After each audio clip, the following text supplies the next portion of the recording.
Gautam will join the call and point his camera at y'all so that Vivek can see y'all. So this is just an experiment. We haven't done it before.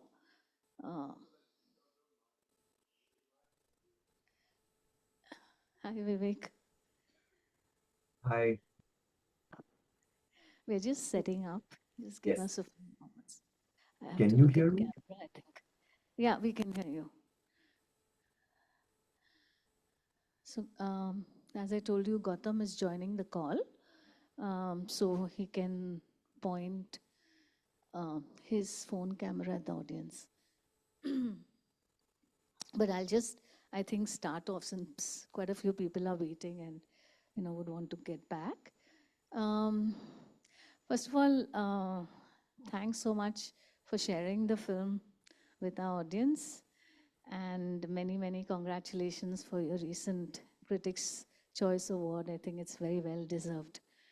Thank Um, you. yeah. So, over the course of this sharply observant and deeply empathetic film, what really resonated with me were the characters. So there's Vardibai, a woman farmer who's stoic and who works really hard to save her only source of livelihood. And of course, Mangilal, her son, a rebel son, who uh, continues to go on a fight that seems both selfish and selfless. And then the two grandsons, one who supports his father and one who constantly questions his activism. So I was wondering, oh, Nazneen, you've come. Nazneen? Oh, sorry, they're just setting up the other one. No worries. We've lost Vivek. Okay. Oh, can So I'm sorry, yeah, please bear with us. So I was wondering, Vivek, you can make Vivek as a on the big screen and the audience is smaller. Vivek, whether first, if you could really tell us how you met this family and how you decided to make a film around their lives, and a little bit about your interest in the topic. first off, thank you for having the film and thank you for everybody who came. I would have loved to do this in person. It would have been amazing. But here we are. So how I got to, be interested in the subject is because my family is from Bardmer in Rajasthan, which is near the Pakistan border. And when I was growing up, I didn't grow up in the village. I grew up in Ahmedabad. But when we would go back to the village every summer for our vacations, I have seen a lot of opium consumption as a part of culture in this part of the world.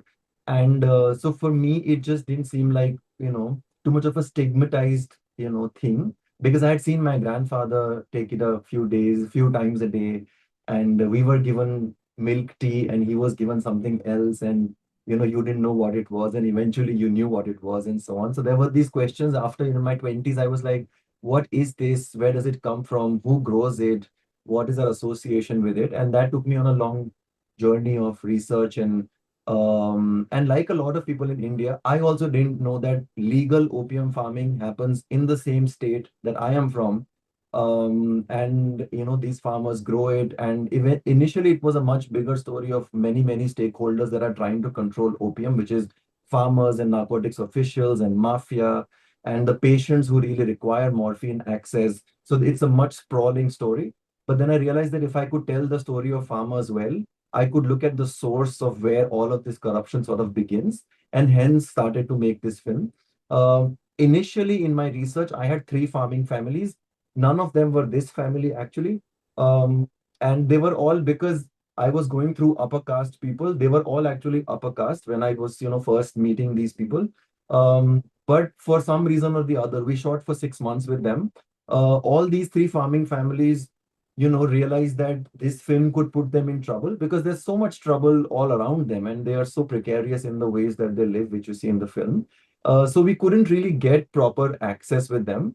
And then I had met the son Mangilal at a protest. It was a sit-in protest outside the narcotics office, and a sit-in protest that went on for about 380 days. So it was more than a year of them sort of sitting outside. They would take turns to be there, but all day, all night, more than a year, they sat outside. And we had gone to one of these protests, and we met this guy. And honestly, he didn't fit our farmer mold in our heads because he didn't look like the quintessential farmer, and we were looking for something more, and he was an activist and very out there and wanted to talk. And so we were a little put off by how much energy he was bringing. But then there was a moment where we were shooting something and we got mobbed by farmers, and it became a very difficult day where there was danger of physical violence. And finally they wanted to break our cameras, let us go with just breaking our memory cards. And we were like shaken, and we didn't want to continue this, film for some time. But then that night, Mangilal got to know that this happened, and he said, "Don't be in the hotel. People know where you live. Come to my place. I'm also on the way going from a protest back home. So pick me up and we'll go to my place." And I was like, "Yeah, maybe we'll just spend the night at his and leave in the morning because can't be here for long now." We went in at 9 p.m. We walk into this house. We see the mother for the first time. And soon, 5 minutes into it, she starts to go at her son a little bit, as to why do you do this? Why do you have to come back late? You could be killed off in an accident. So there were these things that were coming up in the first meeting itself. And we were just like, is it okay if we are able to, because we are filmmakers, we want to always tell people that we are in this capacity here. So is it okay if we shoot some of this? And they said, yeah, and they were very comfortable with the presence of a camera. And over time, over some months, we realized that for multiple reasons, for different reasons, both of them wanted this story to be told. Mangilal, for obvious reasons, that my activism gets a bit more fillip. People start to talk about this more because nobody, as I said, outside this region knows about this. In this region, they call it the open secret, which is everybody knows it, nobody does anything about it. And for the mother, we developed a relationship with her where she was so happy to be relaying her story to somebody who was coming to talk to her, sit down with her.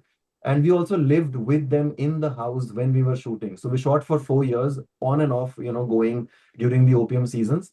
And so there developed this relationship, a three-way relationship between us and Vardibai and them, obviously, and then Mangilal and us. And like you see in the film also, like there are some very heightened scenes where they are talking to each other, but they are turned towards us as the crew because we were also friends and family at this point. So we are also, the mediators of this relationship. So it was that kind of a thing that got us into the film, really got us invested with these particular characters. And then they were so lovely that they intuitively understood what the film was. They realized what we were trying to do, and they gave us full trust, and we were allowed to keep going back and shooting with them. Yeah, I'll just ask one more question before opening it up to the audience.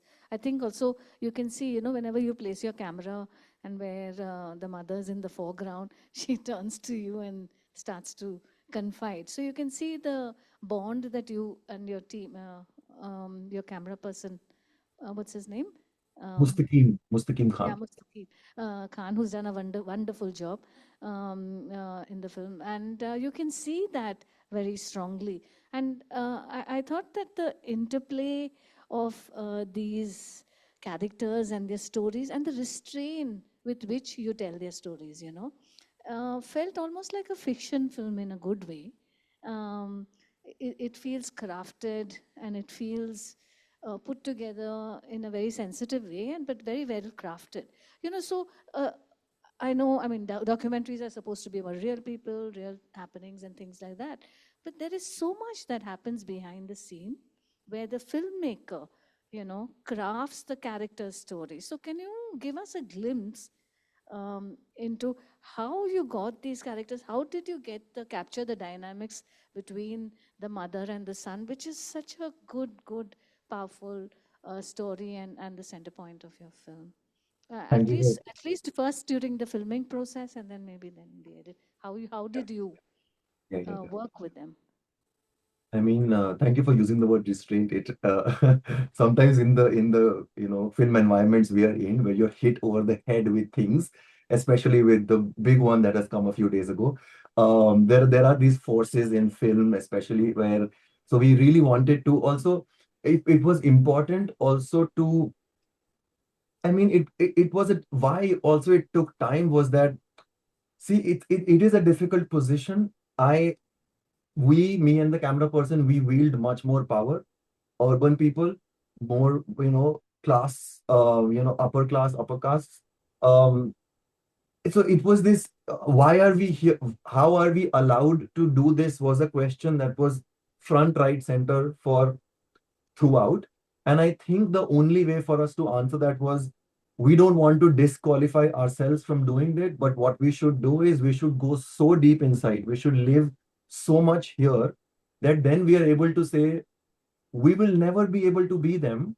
But if we are able to like inhabit it for so long that we can say, we gave you, maybe with everything, with all, with how, where we are and where they are, if we can still, bring them out as complex people with their own humanities, with their own, you know love that they share for each other, but the conflict also because of the oppression of the systems and so on. So it was a thing that just developed over time. And we were, I think what happened was, we were extremely honest with what we were doing, and we showed them everything that we were making. So if we made a 3-minute trailer to pitch somewhere, they would see it first, and then, they had veto to say, we don't like this, could you please not put this scene in. And for the first time, for example, when we showed them a 3-minute thing and there was a conflict scene between the mother and son, and the thing ended, and then Mangilal was happy and he said, this is great, I love this, and the mother was very quiet, and we were like, is there something you want to say? And she's just like, I don't know, I don't know if I want this is my family, I am the sort of matriarch, and it doesn't look good that my family is seen to be fighting. I am shouting at my son. And we were like, we can remove that scene. But then Mangilal stepped in and said, can I talk to her for a second? And we said, yeah. And Mangilal told her that, see, you have to understand that it's not us fighting, it is our ideas, and those ideas are fighting because of the structures.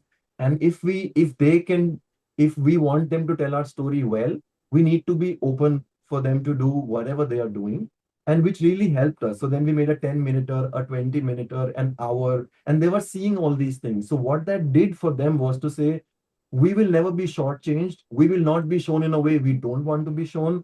And sometimes documentary filmmakers are not very comfortable with it, and I understand why. But I think it really helps to take them along on this journey where they are collaborators and not just subjects. And I think that really helped the process here also. And in the edit, I think, so we had, because we are shooting reality which is messy, how do you make it a dramatic telling? So we have more than 150 hours of footage, and you lose yourself in the footage. Like, you have to at least watch it 4 times to know what you did, and it's happening over time. And there's COVID in the middle, and there's so much that has happened. So you are like, what? And then you lose yourself, and then you make cuts which don't talk to you anymore. And I think it was this also, this we had two editors. We had an Indian editor, and then we had a French editor. So we had this neutral perspective from far away, but also someone who was very locked into, caste and oppression. And the Indian editor's father was also an activist who also sort of ruined the family. So there was this sort of, love, and she was also processing in some ways the relationship that she had with her father. So I think the kinds of people that came along on this journey also, like Mustaqim's entire family is a family of farmers. Except for my parents, everybody is a farmer. So I think the kinds of people that came in, I think it was natural, thankfully, that we showed them as very complex total beings rather than just characters doing things we want them to do. But yeah, it just took time from 2017 to 2025. It comes out. So it's 7, 8 years of just figuring out what are we doing, how should we be doing this, how to do this better. And I think we finally came to this telling of it. Yeah, I think it shows in the film. It feels, I mean, you wonder how they respond so well to camera, and now one can understand through, what you've said. So if there are any questions, yeah, there are quite a few. Great. So thanks, Gautam. This is working really Yeah. well. uh, Yeah. Fantastic. First of all, thank you for sharing this with us, and congratulations on the award and You on can look completing at the the film. phone. I should look at the phone. Yeah. Oh, yeah. Sorry, sorry. So he'll see Yeah. you. Yeah. I have tons of questions. If you were here, I'd annoy you with that. But now I'm going to keep it short, and I just ask one question. As someone who did protests in college, this hits home to me, and the issues that the real issues that he was fighting for, and the Yeah. big fight and all, it hit home to me. So I just want to ask: were there any moments where you were asked to intervene, or you had to intervene from the mother or the family to make him understand, uh, to think practically? Were there any moments like that, and what did you do? That's a good question. It is a good question. Yeah, when you inhabit a place, when you were we were living with them, as we said, and we're shooting for maybe some days 10 minutes and some days 3 hours. What do you do otherwise? You're chilling with them, you're seeing their life, you are also hearing what's happening to them in real time. And there were quite a few times when, we were told that he listens to you guys, can you talk to him? And we said, yes, we will talk to him, because some parts of what he was doing was also not right, where to put all the resources and to put all the attention into something which we again think that is very important, but still it is creating so much trouble for the family. So we were like, we would talk to him, but he did have convincing answers. The thing is, we also have this piece where I think it's a 40-minute clip. It's not in the film at all, but and because it got so charged, like in a good way, it's a very charged political discussion between me and him. That also the camera person, for example, like he Mustaqim would never talk, but at that in that clip, if you will see, he's also now talking, and we are now almost saying, no, no, no, we do not, you have to tell us why this is important, because this is not important. There's more important things than this right now for your family. But he had, convincing answers. And I've been asked this before, that because the film tries to say that we are on both sides, and they said, somebody asked me today, which side are you on? And I'm like, see, the 51% of me is with the son. I am that son also in my family. I am also somebody who didn't do the lucrative opportunities possible, struggling in independent film and so on and so forth. So I am very much the son also in the dynamic. And my parents are also like well-meaning, but sometimes can be not so happy with some decisions.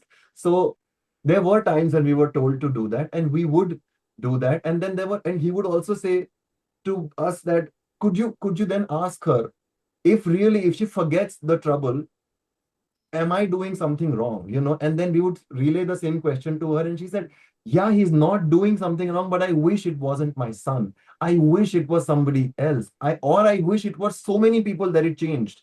This middle ground where there's not that many people and not that much possibility of a change makes me really like scared for him and for the family. But yeah, we were put in these positions, and sometimes in the film also you see that, she turns to us and says, just please talk some sense into him. So we were in these places, and we were, from on the given day, we were being honest about where we were, and we would have these chats as much as possible. And in some ways I would say that, because these were people like with like long relationships, sometimes when you're in conflict, you're not able to talk to each other at all. And I think in some ways we were forces that were trying to also bring them together and say, listen, she has a point, and listen, he's got a point, and you both are great, we love both of you. Can we just agree on some things at least? So we would like to believe that we were also forces for like good, because the conflict was there, and we didn't need anything to sort of do that in the equation. We just wanted them to not, and thankfully they are in a much better place today in terms of how they sort of look at each other and think about each other. So yeah. Yeah. Hello. Hi. Um, I'm Janvi. And it was like a really beautiful film. It is a very topical film, yet it feels very timeless and classic at the same time. So my question to you is that since you were in the midst of all this for, you said like 4 years, 8 years in totality, how did you kind of manage to have a sort of a balanced perspective when the final product came out? Because there is a clash of ideologies. You're also kind of the mediator there. So how did you manage to sort of bring that objectivity um, to the final film? As I said, I think because I'm also both people, I'm also somebody who wants to fight, but I'm also somebody who understands the practicalities of living and the facts of having to make money, and whatever that entails and so on. So I think because you inhabit both places, and plus, as we said, we loved both people and we got both people. We understand. We didn't have to even like make ourselves feel for one over the other. It was so clear that these are both very lovely people and they just on this thing can't seem to see eye to eye, and for very understandable reasons.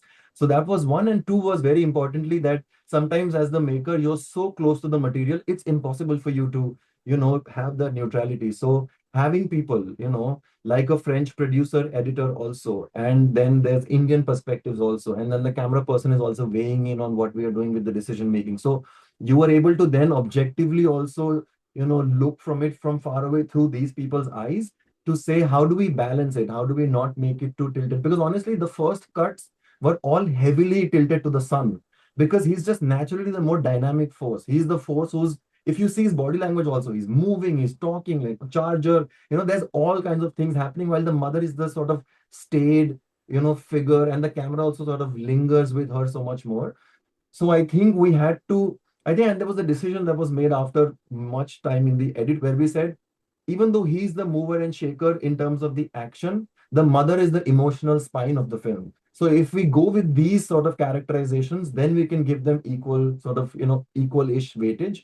And so, yeah, it was a process of arriving through all these ways to get to a place where we were able to give both of them equal space, because as I said, we feel equally for both of them. So I hope that answers the question. Hi, Vivek. Congratulations. You've made a beautiful film. It's so tender, and especially Vardi Bai. She really had my heart right from the first time we met her. I was wondering what is happening to her now, given that her license was revoked. Thank you. Thank you. So as I said, they're in a better place now because Mangilal's older son Dinesh, who is with Mangilal in the activism, he also got a government job as a school teacher. So there's another additional income that happened, I think, soon after we stopped shooting in Jan 21. I think by 23, he also had a job. So there are two incomes in the family, income sources. And then the other good thing that happened was 21, they lose their license. And it's practically impossible to get licenses back because they put you in clauses, especially this family. They would put them in clauses where it's impossible to come out of that and get the license back. But because Mangilal has so much dirt on these people, because so many people call him about, and recently he called me and said they took 1 crore rupees from of one village recently, And so he has all these phone recordings from so many people. And I imagine these are I mean, I've gone around this place. These are really poor farmers, and they are able to extort such tremendous amounts of money from these people. But because of these sort of, things that he had on his phone, and some he would send us and say, see, this is the new scoop, 5 lakh here, 10 lakh there, blah, blah. And with that, what he realized was that, see, in his mother's eyes he had really like messed up pretty bad, and he said, I have to get the license back for my mother. So he sort of used that as leverage with the officials to say, I anyway have this, you anyway know who I am, you better give me the license back. And those tactics worked, and last year is the time where they got the license back. So again, is all of it above board? I don't know, but this world is not like that, sadly. When you inhabit a world like this, can you look at just like the good solutions? So, but yeah, this is the first season that they grew opium again. They just harvested about 15 days ago. So the opium's back in the family, which also means again, the cycle of criminality doesn't end. But I guess that's the world that one operates in. So in a lot of ways, it has mended the relationship, the two incomes, and the fact that the licenses come back. They're still in debt, but it is being much better financed than it was when we leave them in the film. Yeah, I think Vardibai is one of my favorite women farmers in documentaries. I really was very empathetic to her. Mine is 51% towards Vardibai. Then we balance each Yeah, other out. Then but great. the film also, I just want to say something is that the film really resonates with the present times in terms of anybody who's a rebel is silenced either behind bars or through such processes. And I feel that the interplay of these narratives and the way you have kind of stayed away from a happy ending, where you have stayed away from portraying Mangilal as either a hero or a martyr.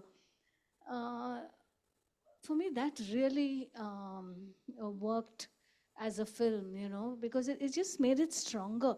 It leaves you with a very sad feeling at the end of it, but this is where we are right now. And any other ending would have, not portrayed what is happening in present time. So, No, really, congratulations to you and your team. thank you. I'm so glad you say that because I mean, films do, even documentaries and even like independent fictions, it's still by the end of the film, there is this sort of soothing of the audience. Everything is okay. There is always, you give them that where they're leaving. And I'm like, is everything okay? Is everything ever okay? And if it is, then why do we live in the worlds that we live in? If the good wins, then we should be living in a different world. And so hence I'm not one for happy endings unless there is a natural one, but it was like this. And he's a very complex character. You do see that he loves being an activist. He loves being an outspoken, out there person. So there is that complexity in the people, because this kind of work and the kind of thing it wants of you, it will attract a certain kind of a personality, so it won't just be all so clean and and worlds are okay and you win and so on. And the second thing is what's been great is that because of what you said, like how it's so resonant is that we've had screenings in Korea, in Melbourne, in Canada, in France, and in French small town, and people are coming out with Vive la Revolution. And then in Korea, there's a young boy, it's a non-activist culture, very much so like Korea. And this 21-year-old guy said, I'm a coward, I will do better. And then he turns and leaves. And I'm like, I hope you forget in the morning what you said. I hope the film doesn't really like make you like a problem figure but I hope it does, but I don't know. So it's been nice that it does talk to a time and across cultures and places, and I'm glad that a small story from a small place is able to have that kind of a universality. So thank you for mentioning. And you also didn't, sorry, you also didn't kind of dumb it down for a Western audience, which I find some films that we watch. It's just there, and an Indian audience can, get into it. Again, Just thank you for pointing that out, because I have some international funders, and there was this thing of let's bring the fact that they are Dalit in the first few minutes because it just encapsulates. And I'm like, if one is watching, every frame will tell you who they are. They don't have to. Nobody goes out in the world and wakes up and says, I am this. They've lived it for so long, and there's only one mention which comes at I think 62 minutes out of 82 minutes. That is when it only comes out because it's in the scene where she says, don't forget who we are. People call us this. So I'm very glad that you mentioned that, because it was a constant struggle that we don't want to educate anybody. You come in and there will be hints, and even if you don't get that they are of a certain caste, if you don't have that understanding, which is fine, it still should work for you. I don't have to spoon feed that bit of information and suddenly just bracket them as people of this kind and then watch them. I don't think that's of value here at all. So yeah, there's one question there. Hey, this is Abhishek. Thanks for making the movie. It was really good. I wanted to ask about the song. So, I really loved that you included Amlido. It was the obvious choice, I think. And the question is like, if you like, did you feel this urge to like name the movie Amlido only? Because like that's the yeah, like I was thinking like that was the most obvious title, but yeah, you went with Huamal. So yeah. interesting question, because I think one of the first names was actually Oblido. Then it was because it was a bigger film. Then it was sort of the slaves crop type of thing. But then we realized that I think it was this realization that we also wanted, because I'm also been very fascinated over these 10 years to with the poppy as a plant in itself. It gives you the best pain relief medicine known to mankind with morphine. it gives you heroin and fentanyl, which can kill you. It does both. It depends on how you approach this crop. Do you approach it with, reverence and a desire to relieve pain, or do you approach it with greed and then it can do so much else with you? So it was also the poppy talking to us in some ways. I don't know how much of that comes through, but it was a subtle thing that we wanted to keep doing. And then there was the fact that both Mangilal and Vardibai and the sons have different relations to Poppy. So it was just like there's this eye of these people with the Poppy, and then it stuck, and people loved the ring to it, and we were just like, okay, this is what it is. And the thing is, the Amlido is not easy to translate into English because it loses it, so the very obvious would be opium addict, but when you say addict, it's a negative connotation. Opium user doesn't cut it. Amlido is an opium rejoicer. There is something that's more like bigger than just an addiction because it's such a coded word. So I don't think it Reveller. naturally led itself to an Reveller. English title. Sorry. Yeah. No, I was just saying opium reveller. Revels in opium, yeah. Yeah. Like a reveler in, yeah. But then at some point, I think iPoppy stuck, and I think it's something that we love. Yeah, there, Lokesh. Thank you. Marvelous film and unforgettable film also, I must say. My question comes from the place of an activist. Did the farmers think in terms of working with other farmer movements across the country? Because when they go to Delhi, they have all of 30, 40 people. And with the political circles, those numbers don't even, they don't catch, they don't have traction. Yeah. Is there a problem with politics there, or is there another way of doing this? Thank you. That's great. Thank you for the compliment on the film. It is a good question. One of the problems that they keep facing is that the larger farmer movements want to distance themselves from these people who grow this, crop. These are opium farmers. These are a whole different crop. We don't want to, muddle with this because they also know that there is criminality here. There is in the system.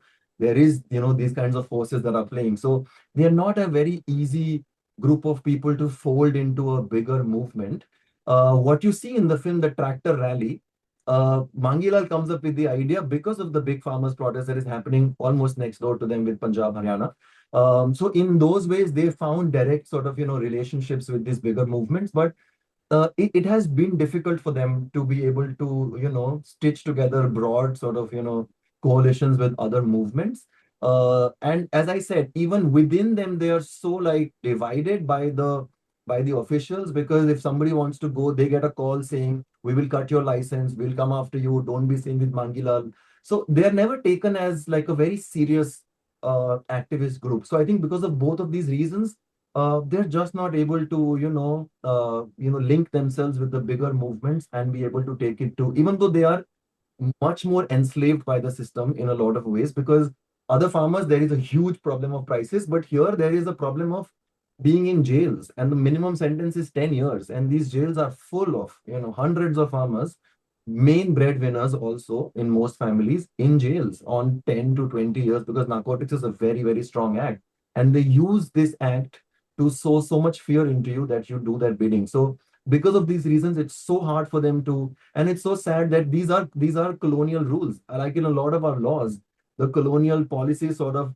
as they say in these regions, that our forefathers had the white oppressor and we have the brown oppressor, because that's the nature of, and as Mangilal says at the end, कि अंग्रेज चले गए, but हम तो अभी भी हमारे नेताओं के slaves हैं, तो वो it's still that sort of a system. So yeah, that's why it's difficult for them to have bigger sort of get themselves with bigger movements around them. Yeah, the dialogues in the film are amazing. I just wanted to ask you, wonderful film, congratulations. I wanted to know, did you get into trouble for taking this Open Secret Global? I mean, like, since the film has won award, a lot of people are seeing it. Did Narcotics Bureau, are they creating any trouble for you? There has been trouble. One was the physical sort of danger with the farmers themselves, but then once in 2019-20, the film started to be given grants by international bodies, and some grants would put a paragraph of the film on their page. I think they got wind of this film, and what started happening was that a lot of the international grants just wouldn't come to my account, and we were just not able to understand that, okay, this money has left this Dutch fund. It's not coming to us. It's not going back. It's lost in the system. When does it happen in banking systems in today's world that the money is lost? But for months, like 6 months, we just don't know where the money is. And we realized later when a Ministry of Home Affairs official, I live in Ahmedabad then, a Ministry of Home Affairs official from Delhi comes to Ahmedabad, comes to my father's office, and he knows all about our family, including my two sisters and my brothers-in-law, and all the family history. And he sits, and there's this sort of threatening, under the bed, sort of threatening tone about, oh, you have only one son. Why does he need to do this? Is there not anything else to do? Why go here, etc.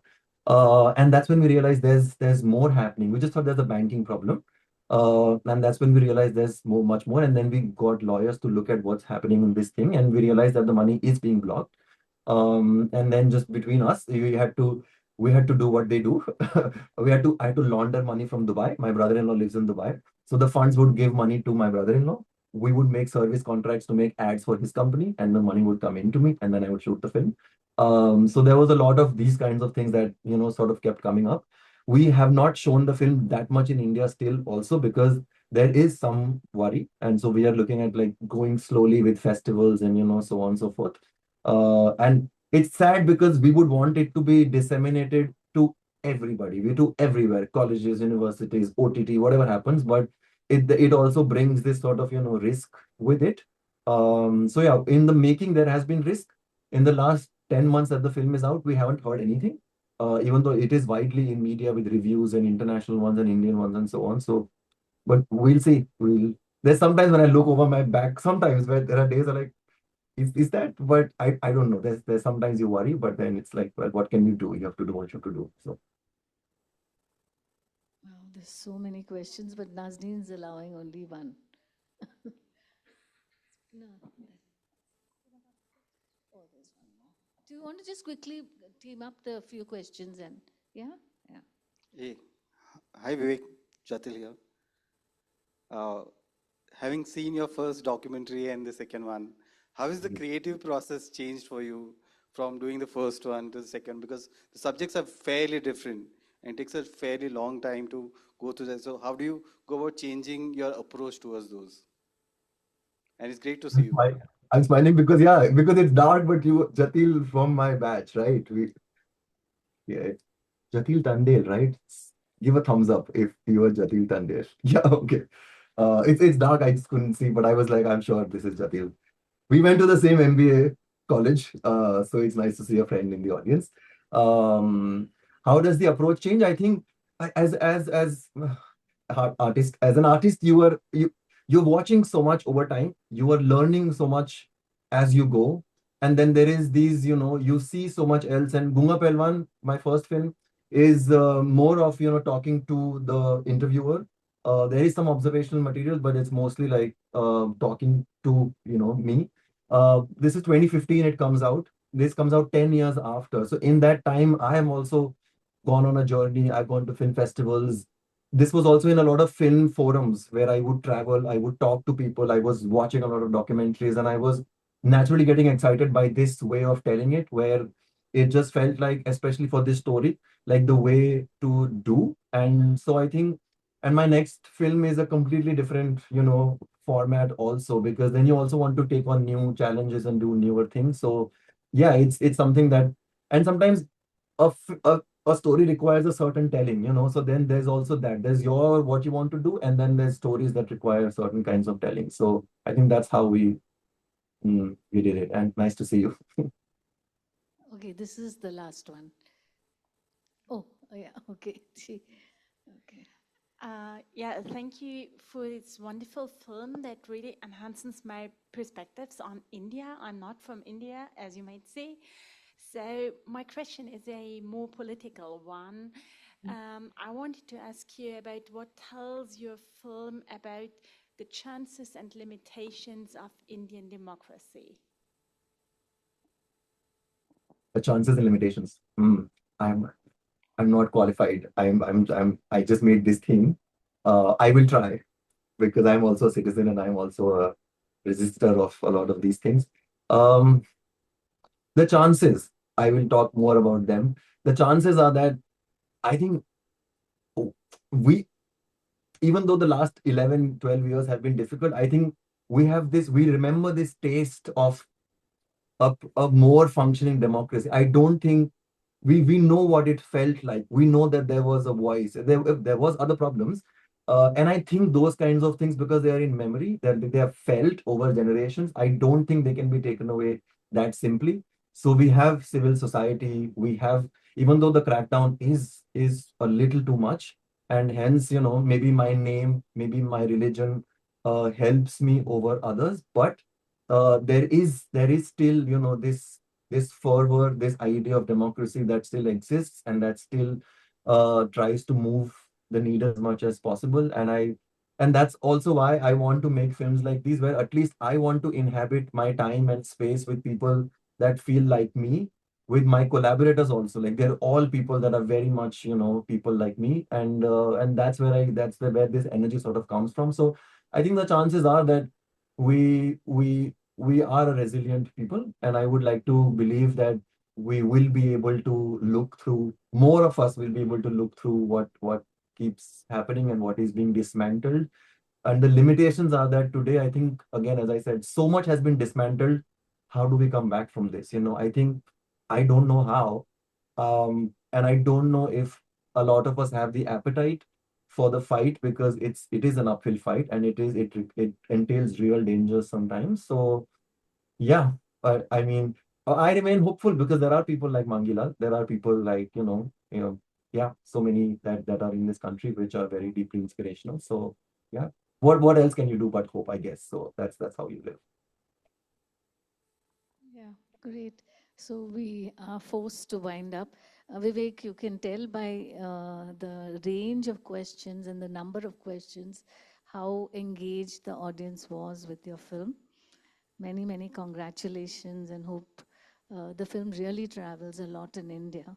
And I just want to thank Nazneen and Jeeban for the projection and for setting this up. And they adapt so well. When we said we want to take one of the audience, they said okay, and they were wonderful. So thank you so much, and thanks to the audience. It really worked. And thank you so very much. And I have been to 25 Q&As, and I'm telling you, this is one of, like, right up there in terms of the breadth and the understanding. And that's what I'm really hoping for. I think showing it in India will be such a beautiful experience, because yeah, we understand this more and we can go more deeper than the questions, which are all well-meaning abroad. But yeah, so thank you so much for coming and for staying. I had a lovely time. Thank you, Sananda, and the team. Yeah, thank you. Bye. Thank you. Good night. Good night.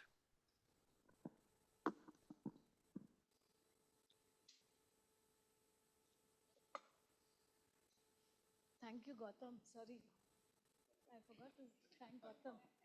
Oh God. That was fantastic. Yeah. It works so well. Yeah. No, but whatever. It works so well. Yeah.